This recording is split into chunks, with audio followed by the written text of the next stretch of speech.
glad you're able to make it today. This is good. I just want to give a warning. Jason does not have Tourette's, so anything he says, he means, okay? This is not the bathtub. So I want to recommend and have your host and MC come in right now, who's Mark Sweetman. All right. Oh, here, I can take that down real quick. Hey, welcome to the show. It's the Off Night, episode 303. We've been doing this over 5 years. Well, it'll be 5 in April. I'm sorry. We're over 300 episodes. Most shows that do 300, if you do it weekly, it's about 5 years. But we'll be entering our 6th year pretty soon. Let me bring Andy back out here. Hold on just a second. There he is. That's my sidekick, my announcer, my co-host, one of my co-hosts. I have another co-host. We'll introduce him. Is the head floating? You know what? Let's just say it's very amateur, so it kind of goes along with our show. It's very amateur looking. So okay, we'll do the best we can. Okay. We are professional. You've been a professional comedian, so we can call you a professional. I got paid.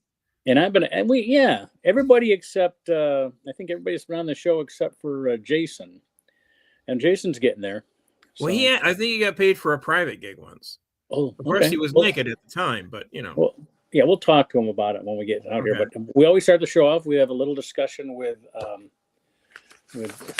Andy about things, and I'm going to read Susan's poem. Susan, our poeter.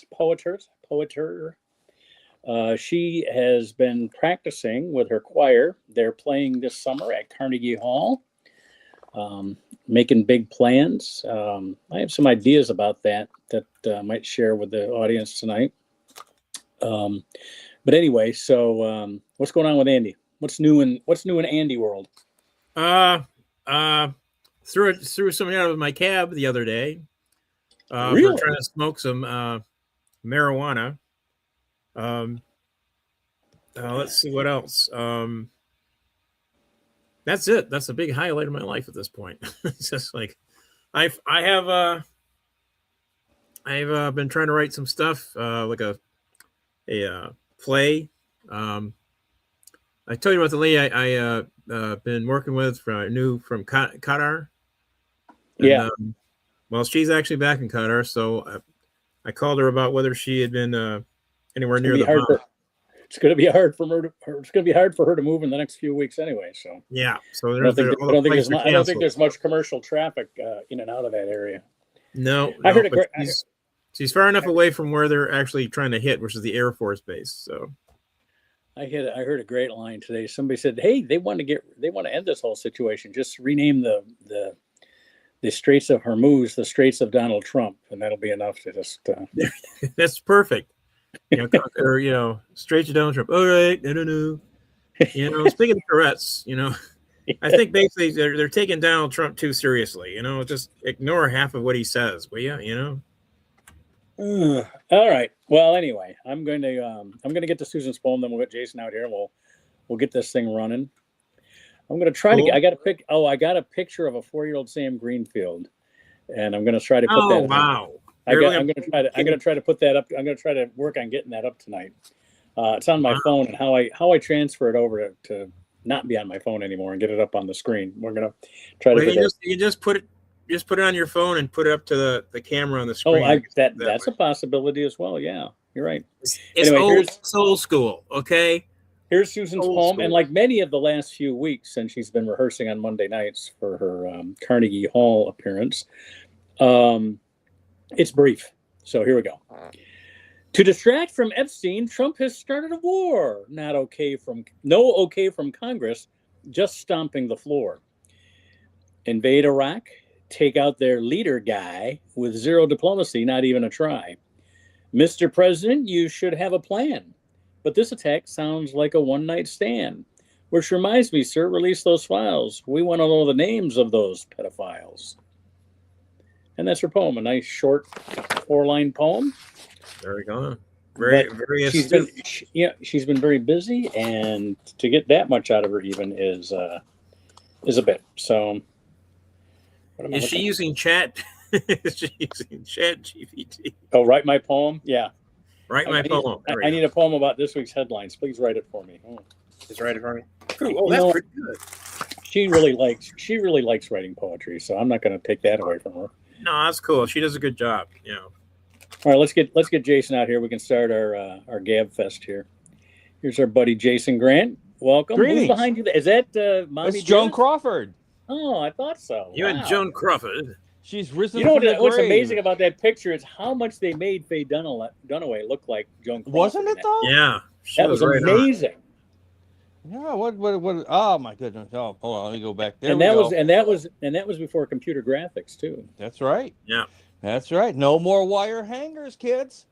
No more. And by the way, I have been paid not just by the guy in the mask in the van down by the river.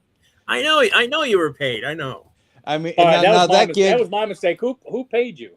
Well, I say in the first one, I wasn't paid. I was. I'm not going to hunt them down, so don't worry. You can name No. The first event that I'm talking about there, I was compensated with a box of candy by a man in a van. That was when I was 10. But let's move beyond that. That was the naked one. Okay. That was right. That was your beginning. That was your start. Well, we find you in the Epstein files. Is that what you're trying to tell us? Shall we say it was the first time in front of cameras? I don't know if it was really a beginning, but let's not dwell on the past. The other time that I was paid to perform, I was out in Jonestown or Jonesville, Michigan. Yeah, at this brew pub on a Saturday night, and actually it was absolutely freaking wonderful. I was the opener. I got to do a nice tight 7 minutes or so, It was in this tiny little brew pub, and it was Saturday night in this little podunk town, and everyone was there, and they were all having a good time, and everybody was laughing. It was like I say, it was, this is actually what you would want a gig to be. Brandy Alexander was there, and they had another guy doing an hour's worth of headlining. The stage was pretty much just who was the headliner? I can't remember, but we've had him at Unclub before. He's actually a headliner, and like I say, there was about Steve Smargon.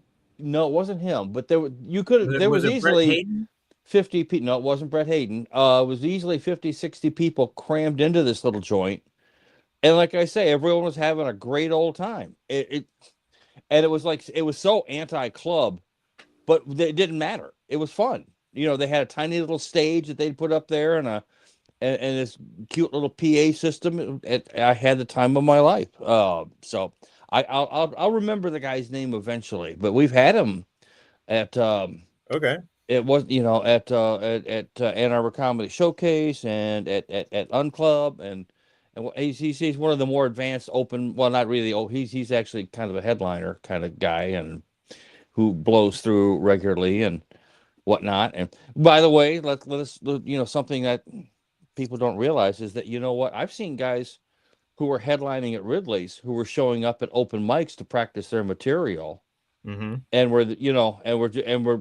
and funny enough, they were just as nervous as anybody else trying to get some material ready to go. And it was. Got to do it somewhere. Kind of reassuring it that this is still an inexact science. You still have to get your material together, sharpen the wits, so to speak. There's that documentary of Seinfeld. He talks about trying to do materials. Like it's the same. It doesn't matter how many years. It's like you're trying new material. It's the same issue. Right. You're still nervous as hell. It's still sounding great. I've talked about my little trick, and it's no secret anymore. No, yeah. I used to take a notepad up with me on open mics, and I'd say, I want to try out a little bit of new material to start off with, and then I'll get to my regular stuff. And then I would do all the killer stuff that I knew was going to kill. Right. And then I put the pad of paper down and go, all right, that's good. Well, now let's get back to the regular act. And then I do the new stuff. Right. So trick everybody into thinking the new stuff was funny, then the regular stuff was going to be great. That was a great trick. And the thing is also, you can fall in love with something that makes you laugh in the car. Maybe it makes you and your friend laugh. I had so many of those.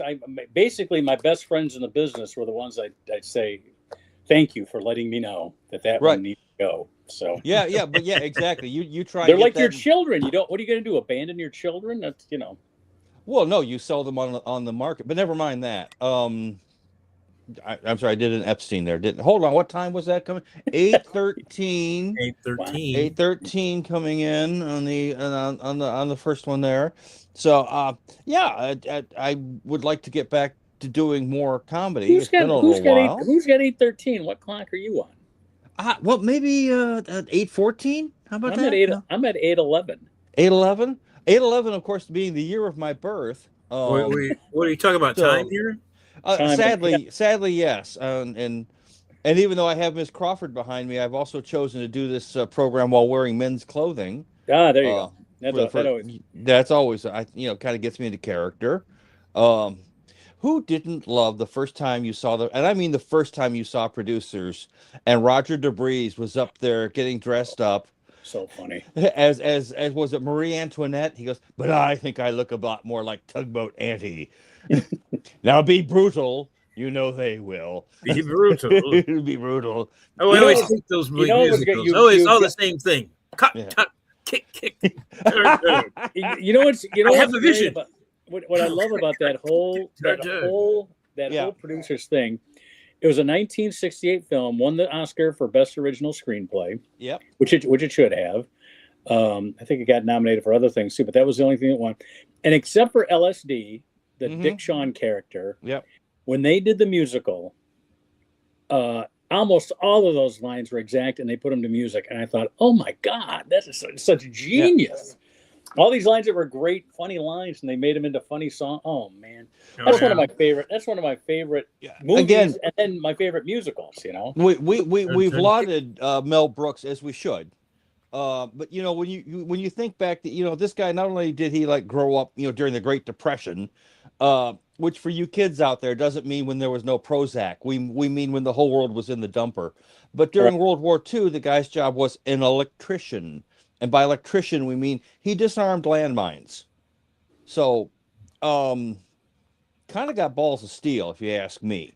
It's like, here, what is your job going to be in the Army? Well, you're going to go out there in that field with people potentially shooting at you, poke around, and see if you can disarm that thing that'll blow your arms off. Okay, here we go. Is this a practice run? No. This is the real thing. And there were lots of guys from that era, obviously millions, and you got to believe, man, it's gonna sort of sharpen your wits when that's sort of the bench line that you have to work with. It makes sort of bombing on stage look a bit trivial, comparatively speaking. The worst things, yes. Lee Marvin, a Marine, gets his butt shot off, quite literally, in some awful little island in the South Pacific. Comes back, sees people doing Shakespeare in the Park, and he thinks, yeah, that looks good. I'll do that. And does. Mm-hmm. What a wonderful time. Eddie Albert. He also got the Navy Cross because his job during World War II was running the little boat from the ship to the shore where everyone is getting killed. Those are Higgin boats. Yeah, and he got the cross because he was at Tarawa, one of the worst places on Earth ever, and he rescued a whole bunch of Marines stuck on a sandbar. Again, while everyone's shooting at him and everything's death and destruction all around, and he comes back, and of course he has a great singing voice and does Green Acres. So again, I mean, it makes dealing with the Gabor sisters look somewhat trivial, comparatively speaking. While the graphics up, I just want to remind everybody, you can go to that address there, youtube.com/@theoffnight. I'm going to put it back up real quick. And that's how you can subscribe, and you'll be notified whenever we have one coming up. You don't really have to be notified. It's every Monday night at 8. But we did get a subscription last week. So, one person. Now, even though we didn't have any viewers during the show, we had like 4 viewers during the week, and one of them actually subscribed. So. Well, folks, we are working behind the scenes, and if you will contribute now, we will send you this wonderful tote bag. We will. We should get coffee mugs made. Coffee mugs. We have a line of merchandise. Now we're back to the show. Yeah. Or as the kids call it today, merch. Yes, exactly. I gotta have our own merch here. That merch stuff destroyed the whole stand-up thing. It's like they let you do the merch. They cut your fee in half. You know. Are you serious? Yes. Yeah. Yeah, I used to make $800 a week minimum. That was Wow. it was the opener made 300 to 500, the middle made 7 to 1,000, and Right. the headliner made anywhere from 2,000 to whatever, Right. 10,000, whatever, depending on what a draw they were. And the merch thing was kind of like what comics did when the recession hit the industry. Yeah. And they sort of like, well, we got to have something here because we're not making what we were making before. But Well, Dave, about the time I started slowing down is when I could not make. I had to make at least $30,000 or $40,000 a year, and if I wasn't making that, I had to find something else to do. Yeah. Yeah. Well, Dave Landau relates a story about what it was like to be a middle guy and getting paid $800-900 while he's seeing the headliner get a 5-digit check. Yep. Yeah. And he didn't relate any names or whatnot, but don't have to. That was you can. I bet the ones that made the 5-figure sums are the ones that you would expect made the 5-figure sums. Well, I mean, if you're Ron White, Dave Attell, I mean, yeah. I mean, it doesn't really matter how good your material is. It matters how many people were willing to come and see you. And buy booze. I had guys like Jimmy Walker and Bob Saget and Dave Coulier that were on my side though, and right. Always made sure that I got, if not paid enough, at least considered for the headliner the next time around. Now they came in for $5,000 to $10,000, and I would come in for 2 or 3, but they made sure that I was seen by a lot of these people. Well, so they were my cheerleaders. Your description of what it is to be the middle guy. David Spade even said. David Spade said I wasn't even a headliner when SNL found me. I was doing the middle out in clubs out in Arizona, and like you say, you're coming out there. You're doing what 15-20 minute set. Yeah, and the checks aren't landing, and you're just sort of the MC has to stay for the whole show because he's got to close it. The MC, the middle act, especially out in LA, the clubs that would do regular 3 comic sets were the Ice House, the Comedy Magic Club, and what was the other one? Would the opener guy be sort of a local dude that they liked that they wanted to give a shot? In LA, it could be anybody. Oh my God! In LA, you might have, Johnny Dark or somebody who was pretty well known. Jim Carrey might even MC once in a while. Right. You didn't really necessarily have to. It wasn't really a pecking order. In fact, when I was at the Improv, I worked my way up to MC because that guy got paid more than anyone. You made $75 a show, and you did 4 shows on the weekend. That was $300, and in town, that was a lot of money. Yeah, Dennis Miller used to talk about going and seeing. What's his name? He died not that long, but a famous comedian, and how he would MC, and he was just like the sort of Prince of Dark, Richard Belzer. Yeah, I'm sorry, he said he was sort of like Richard Belzer was like the Prince of Darkness. Yeah, Richard Belzer wrote the book on how to MC. When you see people MC, and they're kind of like, hey, how everybody doing? And then like does a little crowd work, and then makes it crack about the last comic when he brings the next one up. That was Richard. He is the guy that created that whole MC character, right?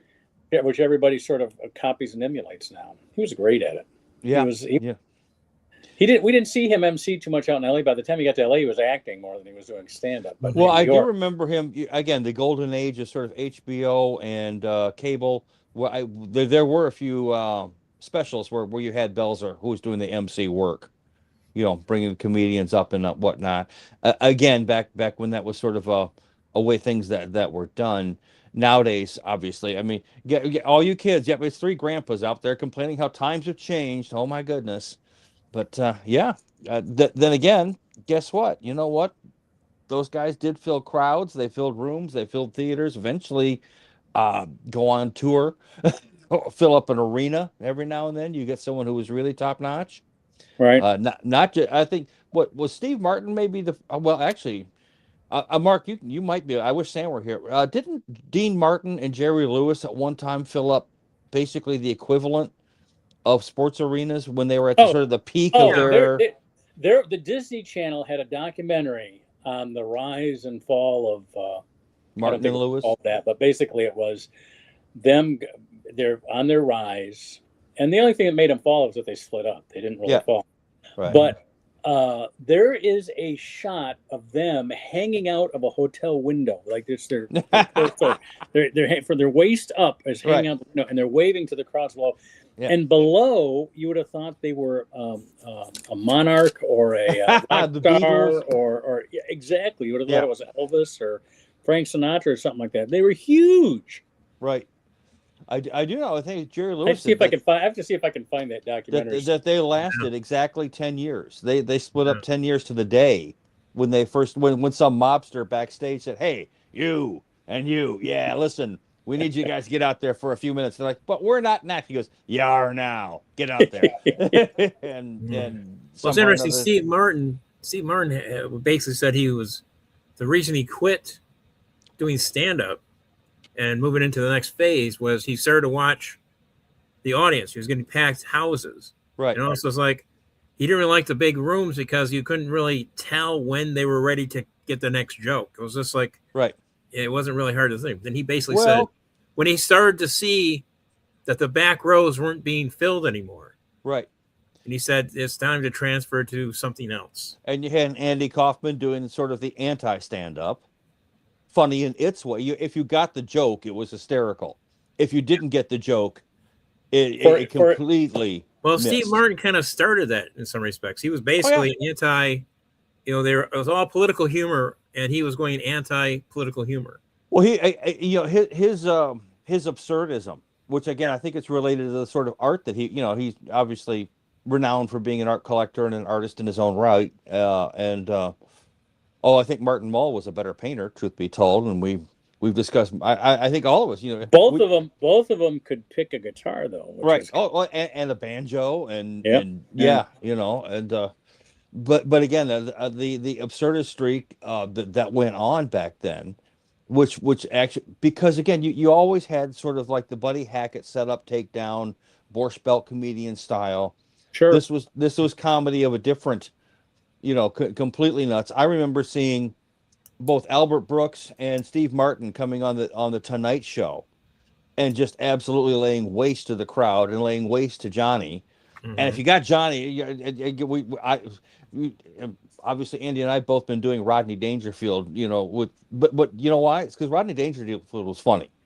Rodney Dangerfield on a roll, there was nothing that could stop him. When you have Carson doubled over on the desk, yes, that he's not just doing that, and Carson knew how to feed you the straight lines. He knew how to just sort of play along for maximal effect. But yeah, it was an absolutely amazing thing. But again, those guys were one thing. But when you see what were at the time the new guys come along, and also bring out this sort of new comedy, it was an amazing thing. It's what helped make comedy a big deal. And we don't talk about them much here, but Cheech and Chong were like the first rock and roll theater arena rock comedians, because they were literally filling up venues that would normally be reserved for Led Zeppelin or other bands on tour. They're out there playing 15,000-20,000 seat arenas. One can imagine a bit of weed being smoked during their performances, perhaps. A little bit. And doing much the same thing, again, very conventional. What happens after being on the road for 10 years? They get their first movie, Up in Smoke, which they get paid almost nothing to do. They sign a terrible contract, turns into the biggest movie of the summer, makes all kinds of crazy dollars. But then they get signed up for other films to go on. Rodney Dangerfield says he lost money being in Caddyshack, because he had to cancel a bunch of gigs and whatnot. But it led to him getting a movie deal where he ends up making, tens of millions of dollars. Because remember, he follows up Caddyshack with Easy Money, and with a very young Joe Pesci. Go back and look at it sometime. Joe Pesci's like 12 years old in this movie. Well, maybe not that young, but you know what I mean. And again, and what is it? It's nothing but Rodney's material. It's nothing but his jokes and whatnot, sort of like transformed into sort of a cinematographic portrayal. And it's brilliant. I mean, it's absolutely brilliant. What can I tell you? Oh gosh. At any rate, again, nowadays, here's where we get to be curmudgeony.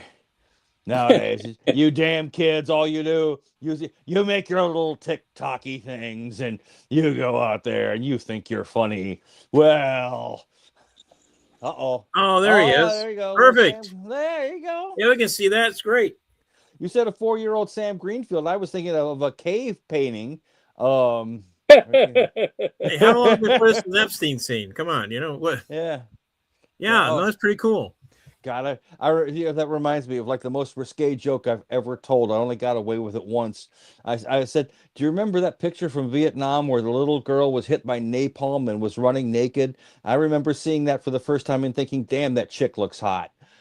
She is. She was actually burning with napalm. Yeah, that was the point. Yes, I mean, and everyone, a couple of people laughed, and other people were like, "Oh my God!" Oh no! By the way, that photo I held up was Sam Greenfield. I realized some people don't tune in for the whole show, so if they didn't hear us talking about it earlier, I can see that. I can see the picture perfectly. Yeah. I'm just saying, other audience members watching this that didn't hear us discussing. That I had a picture of Sam Greenfield at 4 that I needed to repeat that because if they're just tuning in now, that's just what happens when you're broadcasting. And the fact that it was taken with Sam was 4 means it was shortly after the invention of the camera. Exactly. No doubt there were. In fact, he had to hold still while they lit the. I'm about to say there were the flash powder. There were Civil War dead in the background, which we chose to crop out. Matthew Brady took that picture. That's right. You can see Ulysses S. Grant in the back drinking heavily. So with a hat and a bottle of whiskey. Did you guys see? I don't know if I put it up there. There was a great clip from the Carson show where Robert Blake with one of his more famous drunk off his ass bomb outs. Orson Welles is on the panels and he looks over at Orson and goes, "Damn, you got fat." And Orson goes, "That's true, I have gotten fat, but I can go on a diet, yet tomorrow you'll still be ugly." Yes. Great line. Great line. My favorite Orson Welles line is, the French. Have you ever heard that? Have you ever heard that story? No. But I like it. He was doing an ad for Paul Masson wine. Yes, and they kept making him do take after take after take, and he thought the first one was perfect, and so he's getting a little bit more agitated each one, and so he's taking a drink of the Paul Masson wine for each take, and so eventually he gets drunk. Yeah, and so they show one take where he goes, "Oh, the French." It's a classic. And Maurice LaMarche parodied it on Animaniacs on Pinky and the Brain. Oh yeah. It was very funny. That was fantastic. That was great. Pinky and the Brain. The guy's in one scene in A Man for All Season, and yet he just Uh-oh. Did he turn himself off? I think so. We can talk now. Yeah. Oh wait, he's back. Here he goes. Okay. Sorry. Yeah. Well, I'll wait till I can actually see him before I bring him up. Oh, here he is. Okay. There you are. I'm back. What happened? What did you hit a button? No. We can talk now. He did. It happened again.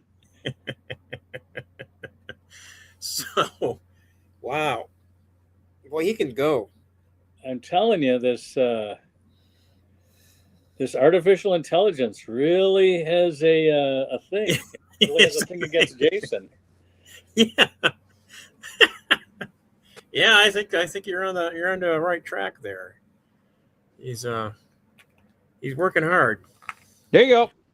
Yeah, this autonomous artificial intelligence is voting against you, Jason. I think that's what's happening here. It's not the first time that's happened. I mean, what can I say? I've got its cousin in the basement tied up right now. Speaking of which, did you guys hear that Ted Lindsay, who's for those of you who don't know, Ted Lindsay is famous for, of course, my favorite rom-com, that being Silence of the Lambs. Ted Lindsay had something to Yeah, do with Silence yeah, of the yeah. I think that was the actor's name. He played Buffalo Bill. He's the guy who's Ted Lindsay was a hockey right winger. player. He was a right winger for the Red Wings. So I'm No, not this is think it's the same thing. it's Ted something. Well, Mark, yeah, the guy was on. He was also the sergeant or the chief on Monk. Okay. Well, at any rate, the actor who played Buffalo Bill from Silence of the Lambs has come out and apologized for his role, feeling that it was transphobic and he didn't mean it to be transphobic. And I'm like, oh my Lord in heaven! Again, is he trying to get on stage at the N Club? Is that what's going on here? Well, that would qualify him. I mean, I don't even know what on earth precipitated that sort of nonsense that they felt the need to come down with a band hammer and somehow or another that's going to make things better. I know we're kind of talking at them behind their backs, but then again, you guys were all there at the very beginning of this sort of thing. Who on earth are these interlopers to come in and decide, you know, who's able to do whatever? Exactly. I mean, you were there last night, Andy. How many kids did they have? How many comedians did they have there? They had 3 comics. Actually, Jeff Ford showed up. Nice. Pretty good, and he did a pretty good amount of time. And I can't remember the other 2. Can you imagine ever telling Jeff Ford what to do? No. I mean, you don't need to. Oh, here's Susan. Susan. We have summoned Susan from the great beyond, which would be the great beyond pool hall, where she was practicing with the rest of the crew and staff of her something new like production. that. Very cool. Yeah. Rehearsing. That's right. She was rehearsing for the big show. So the big show. I'm going to the show. Going to the show. Something for your hair. Hey, what kind of music are you? Seriously, what is it that you guys are singing? Is it a classical rendition of something? Is it? We are singing choral music, and we also have there'll be soloists provided. Actual professionals and orchestra, violin parts, and things like that. That we're the choral. We're sort of the pips. Okay. Now, are all the backup singers to the? Yeah, I like it. Are all the professionals? Are all the professionals coming from the Midwest, or are they local New Yorkers? I believe that they are somehow connected with Carnegie. Okay. Like if you were to perform I get it. at Orchestra Hall, you would get the Detroit Symphony Orchestra with you. So basically, it's like every time Annie comes to the Fisher Theater in Detroit, everybody but Annie is a local kid, right? That type of thing. Perhaps. Okay. I'll find out when I get there. Okay. Well, I mean, you certainly, anytime you got a chance to perform at Carnegie Hall, one wants to do their best, I would imagine. I would hope so. I mean, it would seem like a good place to shine, as it were. Yeah. Hey, I sang. You have Boo Radley there? Who? That's Jason, Boo do you have Boo Radley behind you? Yes. Well, it's Robert Duvall. Yes. Yeah, Boo Radley. She was sort of peering over my shoulder there. Yes. Did Mark tell you last Friday we went to Canton Brew Works? We talked about that. How did it go? How was it for you guys? I got a big laugh out of Mark, so I'm happy to consider that a success. So she counts a laugh out of me better than a laugh out of the other comics, I guess. They're starting to draw some regulars that come there. They really had a good turnout. They really did. Yeah, well, much better than it. I much prefer to go to Canton around the corner from my house than go all the way to Ipsy for playing. Well, also Friday night just seems like better to go out and do comedy than Sunday night. And they're starting to have food there. Haven't tried it yet, but okay. Cool. I think the food is from another restaurant in that strip I mall. believe it is. Yes. Well, still, I think I'm going to make a point to join you folks up there. I've been wanting to get back. I've only been up there once, but I had a good time. It was fun, and I recall Ned saying, "Come back anytime." So, I mean, well, I told Ned we showed up that one Friday. It's every Friday except every that Friday. one Friday we all showed up. Yeah, I know. I was about to book the guy on the John Denver airline to get him just to quiet down, because we're trying to have a conversation while he's showing that his guitar had not one but two chords, and I can play that guitar. I know. I'm two no chords. doubt you could. You know two chords. I mean, I know two chords. You and Mark could go up there and do your own version of The Beat Goes On. I mean, as long as we have Andy behind you on like on like a one of those broomstick basses, just doing the walking bass line. I'm sure we get the two of you to do a really nice rendition. By the way, that's Carol Kane playing bass on The Beat Goes On. Our son plays bass. Good man. He'd know who Carol Kay was, because she was She was a bass player for the Wrecking Crew. She's on a few little things like Good Vibrations, little songs like that. Our son plays both electric bass and the giant, the stand-up, one that looks like a overgrown violin on steroids. Yeah, exactly. The sort of like the bigger than a cello. Yeah, there you go. the violin's evil twin, the cello and needs his own seat in the airplane. Okay. Yep. So, yeah, there you go. So how was practice? Practice is hard to do on Zoom, but I'll tell you what, I get extra practice because as she goes over everybody's part, I can sing along because we're all muted, and I can sing along with the sopranos on my part. I can sing along with the tenors, with the basses. So I get, 4 run-throughs each time. Cool. Rather than just one. Okay. I can't do that in our, choir where we're all together because I would be singing out loud. Well, hopefully when you guys are when we're in the same room, it's different. when you're in the Big Apple, hopefully you have time to hit a club or two and maybe do a few moments of stand-up. It could happen. I'm told I don't know that we'll have time to do that. It depends. I did take some extra time off of work, so we were in when we went for Sammy's memorial. Right. Our hotel room was $250 a night. Now I'm looking for. It's the same week that we're going to be there this summer, right? The same week in June. Right. $550 a night. So I'm using a ton of points.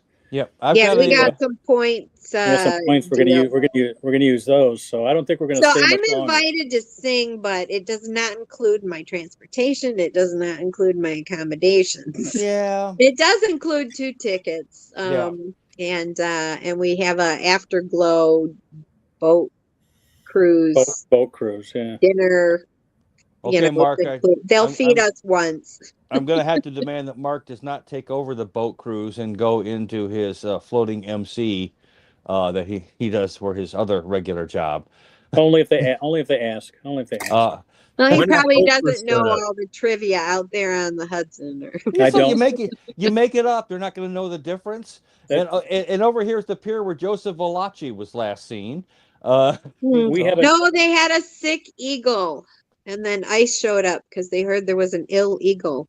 Apparently, you don't even have to be illegal for ICE. They'll take any. We had a new pilot a couple years ago, the first female pilot we've ever had for the Kensington boat tour. Right. And she went out and we basically learned from listening to the other narrators. And we kind of pick up stuff, and you just basically you're doing everybody else's shtick until you get your own. And some people do research, and some people are more into the native culture history. Some people are more into the Michigan history. Some people are more into the parks. We have like 14 different parks, and so people. But she was like, listen, and she was like taking notes, and then she was come back and she'd tell us where we were wrong because she looked into it. And the old timers, like the one guy's A like researcher, wow. the one guy's like 83 years old. He goes, I don't care if it's true or not. This is a boat tour. He goes, you think the guy at Disney World is actually shooting at an alligator? No, that's not part of the show. No, fact checker. I like that actually. Is that old man working for the Trump administration then? Is it? Fact checkers, we need them. We need fact checkers. Yeah. That'll be good. Well, there you go. Anyway, that starts up again in May. So.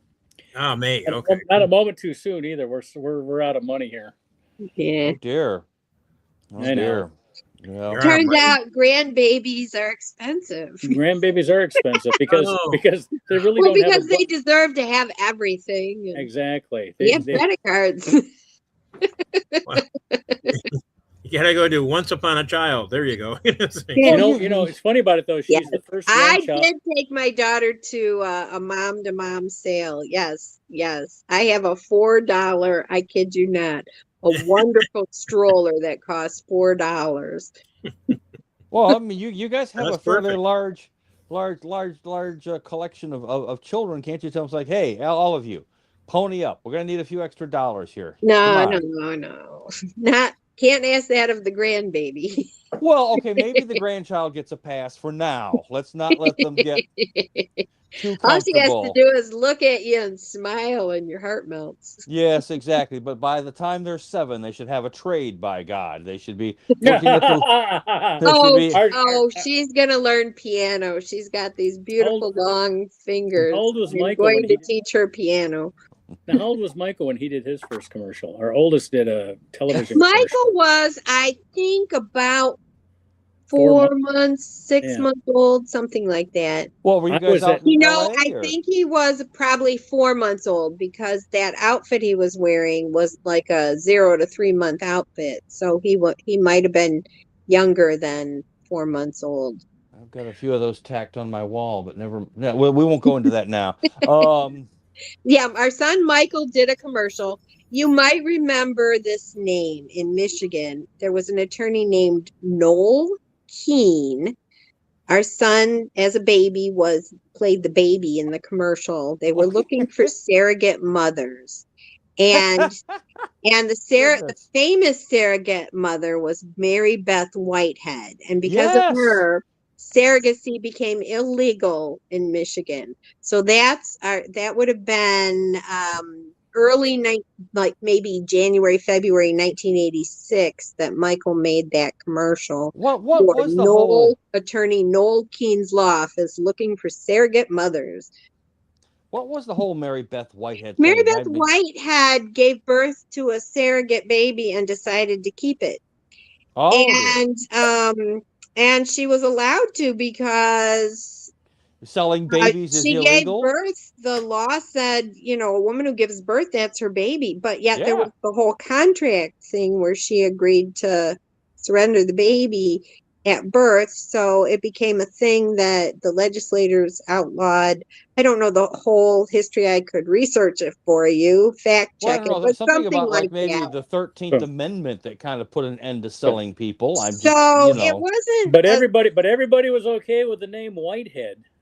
Well, that's fine. So if the child though is biologically not her child, or the father of the child biologically, there are different ways to surrogacy. So the birth mother may or may not even have the biology of. I don't know. You gave birth to the child. It gestated within you. Sometimes the I understand the surrogate mother is impregnated with the other ovum and this horrific new world order we're living in. It became very complicated in Michigan, and so to do surrogacy in Michigan is illegal. So you have to go through the adoption process the way everyone else does, with a home study and so forth. So that's how it's done in Michigan. It doesn't mean that you can't hire a surrogate in another state, though, and go there to God knows, go to Ohio, adopted drag child, but $100 through a trailer park as was once noted famously by James, what's his name from oh, the guy who got Clinton elected. What's his name? The big Cajun dude. James Carvell. Thank you. The guy sounds like ice cream. Yeah, exactly. Yeah. Exactly. That's how I used to always You remember. know, did I know James Carvell and all of the other references I've made this show? That's a liberal arts education. No, I'm serious, but it's like, you know, I feel like we're in a world that doesn't really care about liberal arts education anymore. No. I'll tell you what, the liberal arts degree people are less likely to be swayed by the rhetoric that some political candidates, for example, you wonder how people drank the Kool-Aid. They did not have a liberal arts education and learned to think for themselves, perhaps. Mm-hmm. Liberal arts people tend to learn how to question things and think for themselves. They learn how to We have to do all that argumentative writing and so expository writing and things like that. So hey, 3 out of 4 Manson girls had liberal arts degrees. Just kidding. I don't know about that. Just kidding. Only half of them did. Just Joe. Yet in today's world, nobody knows what a Manson girl is. So which right there shows you. I mean, I dress up like one on regular. In fact, what's her name? Leslie Van Houten. Manson girl update. Come on, Mark. Where you are with? How's she do? What did she? She just passed away or something? No, she actually was the first Manson killer, so to speak, who managed to get a parole. I believe it was Leslie Van Houten, or it was Patricia Krenwinkel. Which, I mean, at this point, you see her. I mean, she's not some blood-drenched 20-year-old high on acid with a swastika in her forehead. Although I find that hot. Now she's a grandmother. I mean, she's she's been in prison for over 50 years now. She kind of learned her lesson. What's the joke? Old buildings and horrors get old building horror, old men, ugly buildings and horrors all get respectable if they last long enough. From Chinatown. Well, we can't ask Sharon Tate how she feels about it. Yeah, well, again, that's one of my lines from my favorite Christmas song, Even Squeaky Fromm Loves Christmas. Where the Reverend Glenn Mason does posit in song, I'm aware the song may grate on the friends of Sharon Tate, but even Squeaky Fromm loves Christmas, and it's my favorite holiday jingle. Others don't necessarily see it that way, but Too soon. No. Hey, no one asked about Wojtek Frykowski. I mean, he kind of bit it that night too. I mean, but you try and get a line that rhymes with Wojtek. It doesn't work. I mean, it's not, you can't do it. Or Abigail Folger, what about her? I mean, she's like, what? I'm a coffee heiress. I'm hanging out. We're having a good time, and you people come storming in the house. Really? I mean, as Sam Kinison once said, glad you could handle your drugs. It was a music album. It could have been the Monkees. and instead, you're out there rampaging around. Speaking of monkeys, Mickey Dolenz is going on tour. Yes. Wow. Yes.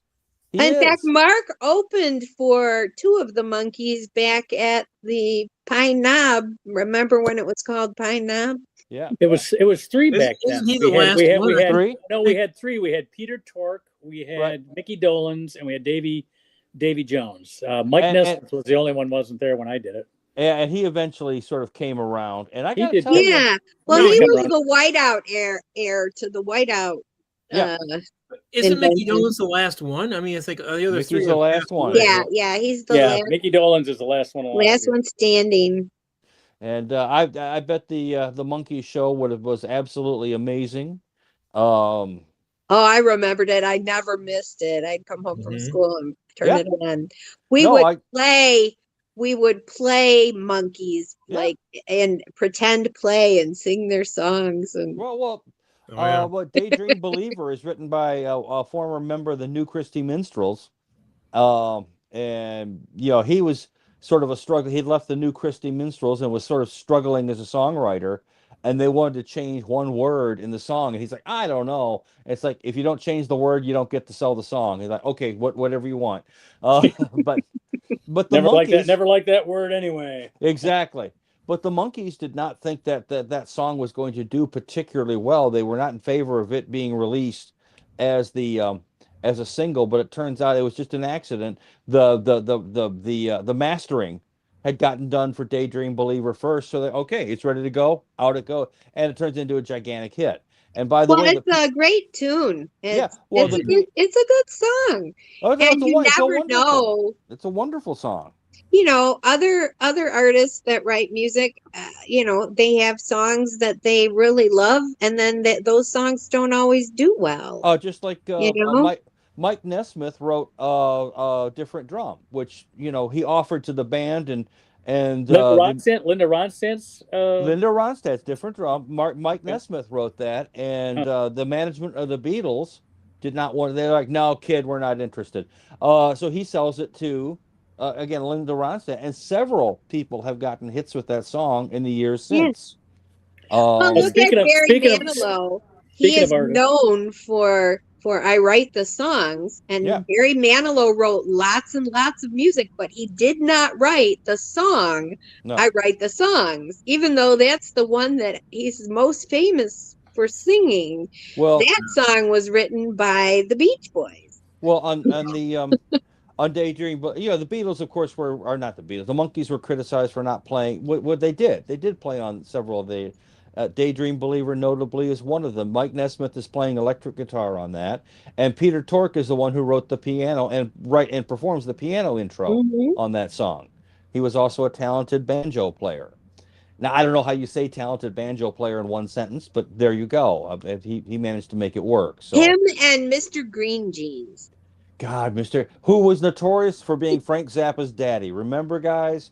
Mr. Green Jeans was Frank Zappa's dad? No, that was always the rumor for years. People would always say that that was one of those urban legends. No, Frank Zappa's, like that urban legend. Frank Zappa's father, in real life, was a researcher at the Aberdeen U.S. Army facility that developed chemical and biological weapons. And Frank relates an event that happened to them when he was a very young kid that he found traumatizing, with his dad coming home in the middle of the night, rushing the family into a car and driving them away as fast as possible while applying some noxious ointment to their nostrils. Yes. Excellent. Yeah, that's a good story. Frank says that actually happened. Speaking of musicians, we lost Neil Sedaka. Yes. This week. I tell you what. His TikTok, which I don't have TikTok, so the only ones I see are the ones that get posted on YouTube or Facebook or stuff like that. He did some great videos of him playing his old hits with his grandchildren. And I thought that was really cool. But one of the things I didn't know until he died was his revival in the 70s was sparked by Elton John. Yeah. Have you heard this before? Yeah. Yeah, Elton John did like a cover of one of his songs with Kiki D or something like that.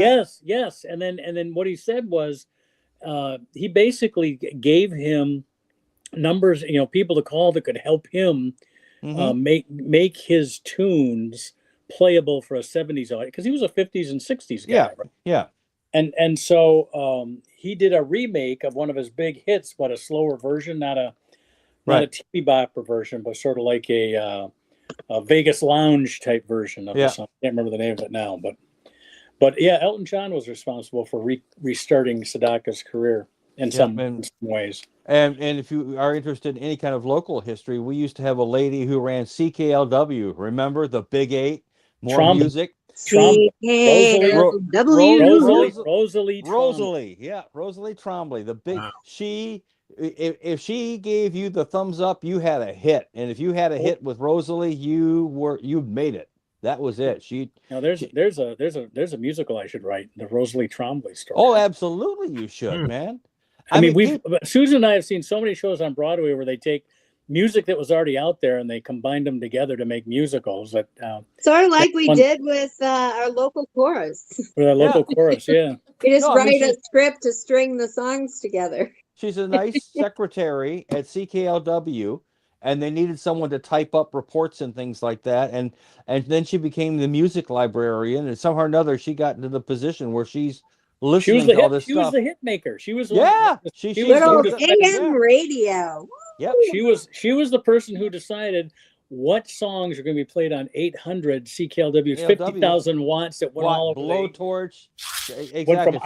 Went from Iowa to Maryland. You know what I mean? It was exactly just Canada. Alice Cooper was talking about how they're in the car and they're hearing their song 18 playing on CKLW, and like we're in. This is it. We've made it. It was so funny too, because at the time FM was coming out and all these heavy metal rock bands wanted to go over to FM so that they could play whatever they wanted to. But then they made all their money on AM on CKLW.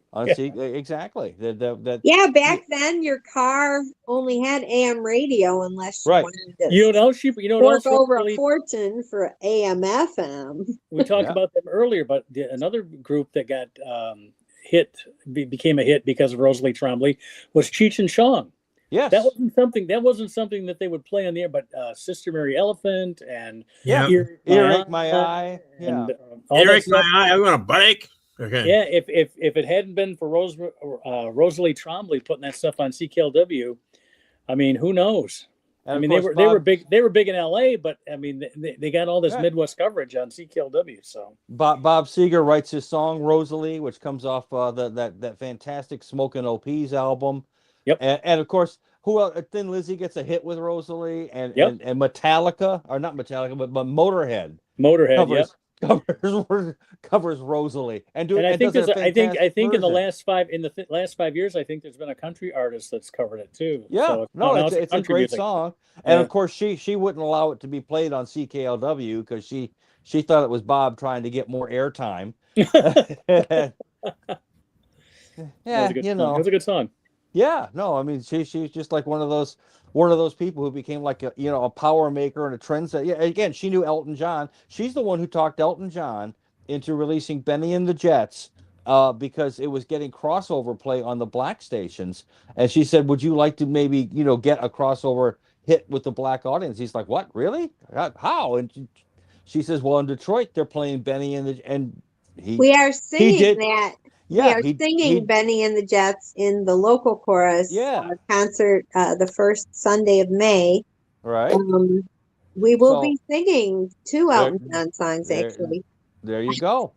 So again, she had the ear and the connections and knew what to do with them and made it work. I would love it if you guys wrote some sort of a stage treatment of her. I think the music royalties would be like that's why you don't see WKRP in syndication anymore, because they actually used real music. And sadly, it's 8:58, Mark. Yeah, I hear your music coming on. You got 90 seconds. I'll shut up. Anything we didn't talk about? I really only had the 2 lines in we avoided the 2 war. stories in that. We avoided talking about the war, and we didn't talk about Epstein. So did you do the poem? We did the poem. What do you mean? Come on. We didn't talk about the war. We didn't talk about BAFTA, but other than that, that's it. We talked about comedy today compared to comedy in the good old days when we were all getting paid and stuff. Yeah. Well, back in the day, Mark, when you would be at a comedy club, often you would go do the local morning radio show. Absolutely. Show up. I remember going to one of them with you out in Virginia. That's right. That's how I met Dick Burton. For radio. I met Dick Burton. He was at the men's room in the Michigan Theater. I'm not kidding. It's not a joke. And he was and I looked over and he looked and I said, "I won't ask to shake hands right now." Right. And he just Mark worked for Dick Burton for several weeks as a vacation replacement, and that was when J.P. McCarthy died. During that time. 9 o'clock. Here we go. It's 9 o'clock, folks. We're here every Monday night at 8 o'clock Eastern Time, 5 o'clock if you're on the West Coast. I'll be on the West Coast next week. Next week from the West Coast. From our West Coast studio next week. Tune in next week, 8 o'clock Eastern, 5 o'clock Central. It's Brennan -5 at Brennan or us. Bye. Come and join us. We'll see you next week. All right. Good night.